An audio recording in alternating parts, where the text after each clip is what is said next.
ਜੀ ਹੁੰਦੀ ਹੈ ਨਾ, ਬੇਸ਼ਰਮ ਜਿਹਾ ਬੰਦਾ ਹੁਣ ਇਹ ਵੀ ਨਹੀਂ ਕਹਿ ਸਕਦਾ ਗਲਤੀ ਸੀ ਸਾਡੀ ਜਦੋਂ ਨਾਰੇ ਲਾਉਂਦੇ ਸੀਗੇ, ਪਰ ਉਹ ਵੀ ਨਹੀਂ ਕਈ ਢੀਠ ਵੀ ਹੁੰਦੇ ਆ ਜਿਹੜੇ ਹਾਲੇ ਵੀ ਉਹੀ ਗੁਣਗਾਨ ਕਰਦੇ ਨੇ। ਬਹੁਤ ਸਾਰੇ ਲੋਕ ਟੱਕਰ ਪੈਟਰੋਲ ਦੀ ਕੀਮਤ ਨੂੰ ਅੱਗ ਲੱਗ ਗਈ ਤੇ ਉੱਤਰਾਖੰਡ ਦੇ ਵਿੱਚ ਤੇ ਕਈ ਥਾਵਾਂ ਤੇ ਭਾਜਪਾ ਹੀ ਪਤਾ ਕੀ ਕਹਿੰਦੇ ਆ, ਗਊ ਮਾਤਾ ਨੂੰ ਰਾਸ਼ਟਰੀ ਮਾਤਾ ਦਾ ਰੁਤਬਾ ਮਿਲੇ। ਤੇ ਮੈਂ ਕਿਹਾ ਠੱਠੇ ਨੂੰ ਭਾਪੇ ਦਾ ਵੀ ਦੇ ਦਿਓ, ਉਹ ਵੀ ਤੁਹਾਡਾ ਡੈਡੀ ਆ। ਜਿਹੜਾ ਉਹਦਾ ਹਸਬੈਂਡ ਆ, ਉਹਦਾ ਘਰ ਵਾਲਾ, ਉਹ ਤੁਹਾਡਾ ਡੈਡੀ ਹੋਇਆ ਨਾ, ਉਹਨੂੰ ਵੀ ਦਿਓ ਕੋਈ ਦਰਜਾ ਰਾਸ਼ਟਰੀ ਬਾਪੂ। ਦੇਸ਼ ਮਰ ਰਿਹਾ, ਤੁਸੀਂ ਗਾਂ ਦੇ ਚੱਕਰ ਚ, ਫੋਸ ਦੇ ਚੱਕਰ ਚ, ਗੋਹੇ ਦੇ ਚੱਕਰ ਚ ਫਸੇ ਹੋਏ ਆ। ਮੂਤ ਪੀ ਲਓ, ਗੋਹੇ ਵਾਲੇ ਸਾਬਣ, ਕਦੀ ਮੂਤ ਪੀ ਲਓ, ਕਦੀ ਕੁਛ ਕਰ ਲਓ। ਇਹ ਕਦੀ ਮਤਲਬ ਸਾਡੀ ਬਦਕਿਸਮਤੀ ਦੇਖੋ ਦੇਸ਼ ਦੀ ਕਿੰਨੀ ਆ। ਸਾਡਾ 45 ਰੁਪਏ ਲੀਟਰ ਦੁੱਧ ਨਹੀਂ ਵਿਕਦਾ ਤੇ ਰਾਮਦੇਵ ਦਾ 90 ਰੁਪਏ ਲੀਟਰ ਮੂਤ ਵਿਕੀ ਜਾਂਦਾ। ਬਿਲਕੁਲ ਠੀਕ ਹੈ, ਰਾਮਦੇਵ ਦੀਆਂ ਗਾਵਾਂ ਦਾ।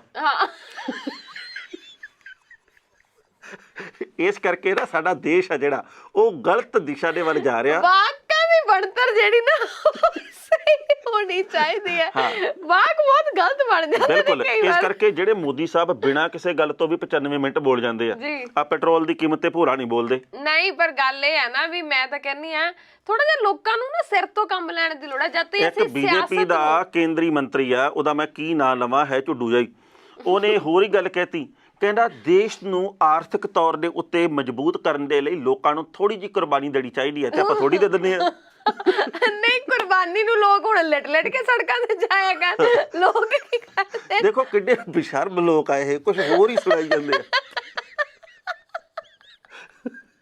ਮੈਂ ਤਾਂ ਇਹ ਕਹਿਣ ਲੱਗੀ ਸੀ ਕਿ ਜਦ ਤੱਕ ਅਸੀਂ ਸਿਆਸਤ ਨੂੰ ਧਰਮ ਤੋਂ ਅੱਡ ਕਰਕੇ ਨਹੀਂ ਵੇਖਦੇ ਤਦ ਤੱਕ ਇਦਾਂ ਦੇ ਕਈ ਝੁੱਡੂ ਪੈਦਾ ਹੋਣਗੇ। ਇੱਕ ਹੋਰ ਦੱਸਦਾ, ਲੋਕ ਤਾਂ ਮਰੇ ਜਾਂਦੇ ਆ। ਲੋਕ ਕਹਿੰਦੇ ਵੀ ਦਾਲਾਂ ਮਹਿੰਗੀਆਂ ਹੋ ਗਈਆਂ, ਲੋਕ ਕਹਿੰਦੇ ਡੀਜ਼ਲ ਰਸੋਈ ਗੈਸ ਦੀ ਮਹਿੰਗਾਈ ਬਹੁਤ ਵੱਧ ਗਈ ਆ। ਤੇ ਭਾਜਪਾ ਦਾ ਇੱਕ ਨੇਤਾ ਪਤਾ ਕੀ ਕਹਿੰਦਾ, ਰਾਮ ਮੰਦਿਰ ਬਣ ਕੇ ਰਹੂਗਾ 2019 ਦੀਆਂ ਚੋਣਾਂ ਤੋਂ ਪਹਿਲਾਂ।